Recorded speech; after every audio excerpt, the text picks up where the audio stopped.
सभी साथियों को नवबुद्धाई जय भीम।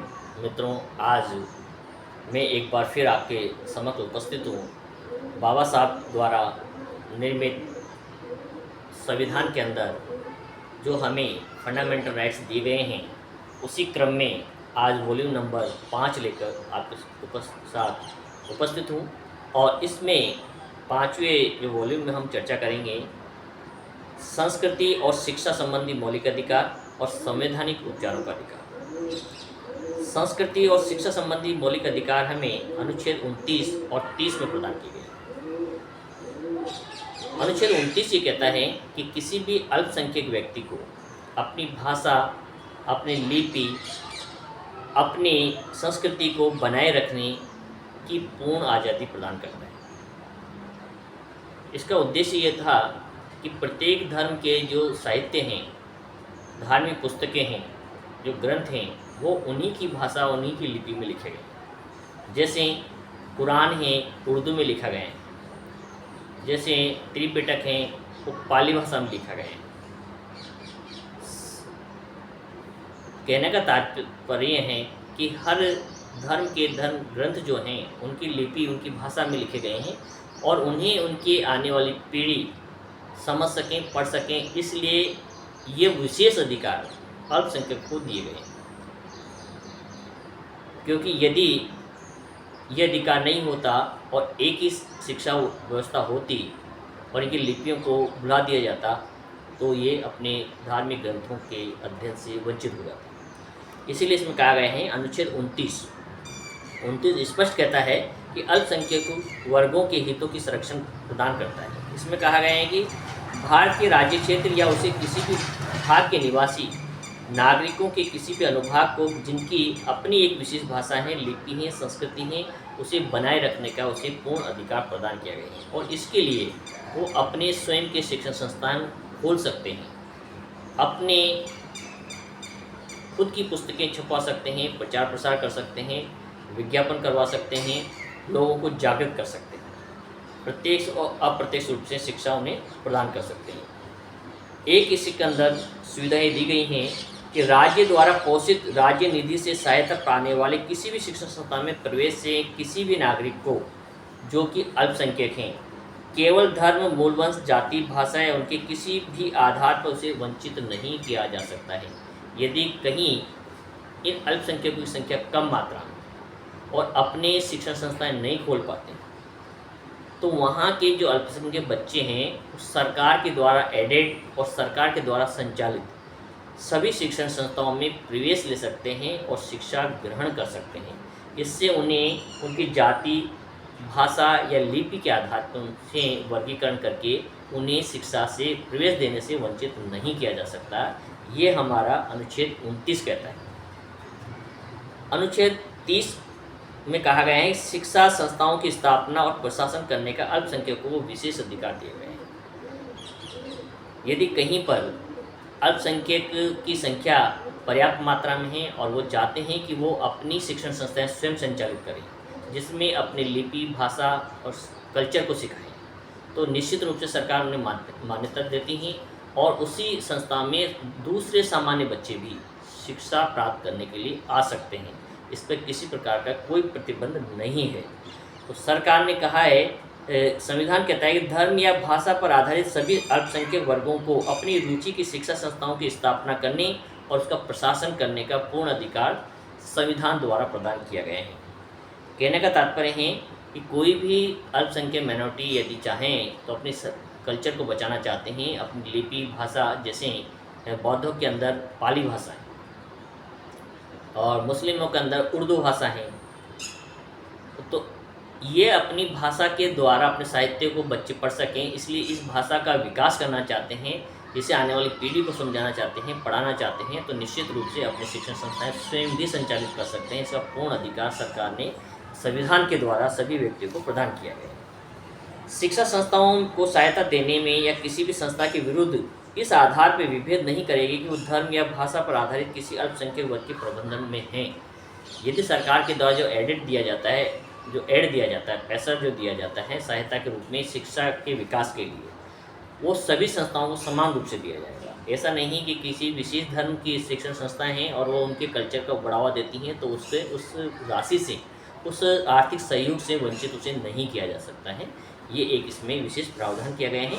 तो ये अनुच्छेद 29 और 30 भारत के अंदर प्रत्येक अल्पसंख्यक लोगों को अपनी संस्कृति, कला और लिपि को बचाए रखने, उन्हें विकास करने, विकसित करने और उन्हें प्रबंधन की पूर्ण आज़ादी प्रदान करता है। यही हमारा 5वां मौलिक अधिकार है। छठा मौलिक अधिकार था संपत्ति का मौलिक अधिकार, जिसे 1978 के अंदर समाप्त कर दिया गया है, निष्क्रिय कर दिया गया है। ये 44वां संशोधन था अधिनियम 1978 की धारा 6 के द्वारा 20/6/1989 को इसे निरस्त कर दिया गया है, अर्थात समाप्त कर दिया गया है। अब जो संपत्ति का अधिकार है वो कानूनी अधिकार हो गया है। अब आप संपत्ति तो कितनी भी इकट्ठी कर सकते हैं, अपने जमा कर सकते हैं, प्रॉपर्टी बना सकते हैं, लेकिन उसके साथ उसकी रिपोर्ट आपको सरकार को देनी होगी। उसका जो टैक्स जो बनता है वो टैक्स सरकार को जमा कराना होगा और सब चल अचल संपत्ति की सूचना प्रतिवर्ष सरकार को सबमिट करनी होगी। केवल इसमें ये नशा संशोधन कर दिए गए हैं, संपत्ति से वंचित नहीं किया गया है। संपत्ति को अब कानूनी अधिकार बना दिया गया है। इसके तहत व्यक्ति संपत्ति तो रख सकता है, लेकिन उसके बदले में जो भी टैक्स उसका बनता है वो सरकार को जमा कराना अनिवार्य कर दिया गया है। इसके बाद में अंतिम और महत्वपूर्ण है वह संवैधानिक उपचारों का अधिकार। संवैधानिक उपचारों का तात्पर्य है, यदि ऊपर बताए गए 5 मौलिक अधिकार जो हैं हम पढ़े हैं, इन 5 मौलिक अधिकारों में से किसी का भी कोई हनन किया जाता है पुलिस प्रशासन के द्वारा या किसी उच्च अधिकारी के द्वारा, चाहे वो कितना भी बड़ा पदाधिकारी क्यों ना हो सरकारी पद पर, तो उसे उनके अधिकारों को सीमित करने के लिए या उनके द्वारा यदि अनावश्यक रूप से किसी व्यक्ति के अधिकारों का हनन किया जाता है तो उसे बचाने के लिए संवैधानिक उपचारों का अधिकार दिया गया है। ये 5 अधिकारों का सुरक्षा कवच कहा जाता है। इसके अंदर यदि किसी व्यक्ति के साथ नाजायज़ तरीके से उसके अधिकारों से उसे वंचित किया जाता है, क्या शिक्षा का अधिकार हो या समानता का अधिकार हो या उसके अभिव्यक्ति का अधिकार हो या शिक्षण संस्था संस्कृति को बचाने का अधिकार हो, तो वहाँ पर जो व्यक्ति इससे ग्रसित हैं, पीड़ित हैं, वो व्यक्ति उच्च न्यायालय और उच्चतम न्यायालय, हाई कोर्ट और सुप्रीम कोर्ट में सीधी अपील कर सकता है कि उसके इस अधिकार का दुरुपयोग संबंधित अधिकारी के द्वारा या अदालत के द्वारा इसका दुरुपयोग किया गया है, तो वो अपने सुरक्षा के रूप में इसका उपयोग कर सकता है। इसमें जो किया जाता है वो इस प्रकार से ही, इस भाग के द्वारा प्रदत्त अधिकारों में से किसी को प्रवर्तित कराने के लिए उच्चतम न्यायालय को ऐसे निर्देश या रिट जारी करने जिनके अंतर्गत बंदी प्रत्यक्षीकरण, परमादेश, प्रतिषेध, अधिकार पुच्छा और उत्प्रेषण रिट प्रमुख हैं। इस प्रकार के 5 आदेश हाई कोर्ट और सुप्रीम कोर्ट के द्वारा जारी किए जा सकते हैं। इसमें सबसे पहले देखेंगे हम बंदी प्रत्यक्षीकरण। बंदी प्रत्यक्षीकरण का सीधा सा तात्पर्य है कि पुलिस के द्वारा या किसी व्यक्ति के द्वारा किसी भी स्थिति में यदि बंदी बना के रखा जाता है, पुलिस कई बार इंक्वायरी के नाम पे किसी भी शंका के आधार पे, पूछताछ के नाम पर किसी व्यक्ति को उठाकर लॉकअप में डाल देती हैं और 24 घंटे तक अदालत के सामने पेश नहीं करती है। तो उसके जो परिजन हैं, इस प्रकार का यदि उन्हें आभास होता है कि हमारे किसी व्यक्ति को बंदी बना कर रखा गया, चाहे पुलिस के द्वारा रखा हो या किसी व्यक्ति विशेष के द्वारा रखा गया, तो कोर्ट में वो अपील कर सकते हैं और अदालत के द्वारा उस संबंधित अधिकारी को, उस संस्था को ये आदेश दिया जाता है कि जो संबंधित व्यक्ति है उसे अदालत के सामने ला करके उपस्थित किया जाए, प्रत्यक्ष रूप में, फिजिकल रूप में, जिससे कि अदालत तय कर सकें कि आपने जो उसको बंदी बनाया है वो सही है, उचित है या अनुचित है। तो इसे कहा है बंदी प्रत्यक्ष। जो आदमी बंदी बनाया हुआ है उसे कोर्ट के सामने लाकर भौतिक रूप से, फिजिकल रूप से उपस्थित करना का अधिकार बंदी प्रत्यक्षीकरण कहलाता है। दूसरी रिट है परमादेश। यदि किसी उच्च अधिकारी ने अपनी अधिकार सीमा से बाहर जाकर कोई निर्णय लिया है, जो कि निर्णय लेने की पावर उसके पास नहीं थी, लेकिन उसने उस निर्णय को लिया है, तो कोर्ट के द्वारा उसे आदेश दिया जा सकता है कि आपने जो आदेश जारी किया है, जो प्रयोग शक्तियों का प्रयोग किया है, क्या वो शक्तियाँ आपके पास थी? अन्यथा आपने अपनी शक्तियों से बाहर निकल के जो कार्य किया है, उसके लिए उन्हें दंडित किया जा सकता है। प्रतिषेध का तात्पर्य है कोई भी अधिकारी, हर अधिकारी को एक कार्यसीमा, कार्यक्षेत्र निश्चित होता है। उस क्षेत्र से बाहर जाकर यदि कोई कार्य करता है तो उसको रोक लगाने के लिए हाई कोर्ट, सुप्रीम कोर्ट के द्वारा उसे आदेशित किया जा सकता है कि कृपया आपके अधिकार सीमा में ये कार्य नहीं आता है और आप इसे न करें। अधिकार पुच्छा का तात्पर्य है किसी अधिकारी के द्वारा जो कोई आदेश जारी कर दिया गया है, किसी व्यक्ति के अधिकारों को हनन कर दिया गया है, तो क्यों किया गया है इसका कारण पूछा जा सकता है हाई कोर्ट के द्वारा, सुप्रीम कोर्ट के द्वारा। और यदि बताने में वह असमर्थ होता है तो उसके खिलाफ भी कार्यवाही कोर्ट के द्वारा की जाती है। अगला है उत्प्रेषण रिट।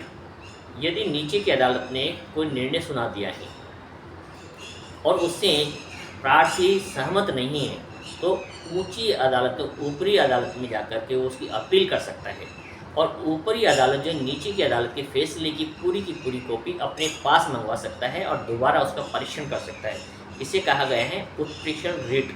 इस प्रकार से 5 रिटों के द्वारा हाई कोर्ट और सुप्रीम कोर्ट इन ऊपर के जो बताए गए 5 मौलिक अधिकारों की रक्षा करने का कार्य करती है। इसीलिए यदि इसमें सबसे महत्वपूर्ण है तो अधिक संवैधानिक उपचारों का अधिकार। इस प्रकार से हमने अभी तक भारतीय संविधान के अंदर जो हमें 6 फंडामेंटल राइट्स दिए गए हैं, मौलिक अधिकार दिए गए, उसका वर्णन किया है, उसको समझने का प्रयास किया है।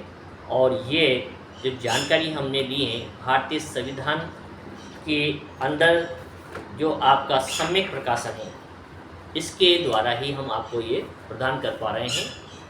आप इसे स्वयं भी खरीद सकते हैं और इससे अपनी जानकारी को बढ़ा सकते हैं। आप सबने सुना, आपको जो हमने जानकारी दी 5 वॉल्यूम के तहत फंडामेंटल राइट्स को लेकर के, वो कैसी लगी, आप अपनी प्रतिक्रिया कमेंट बॉक्स में अवश्य बताएं।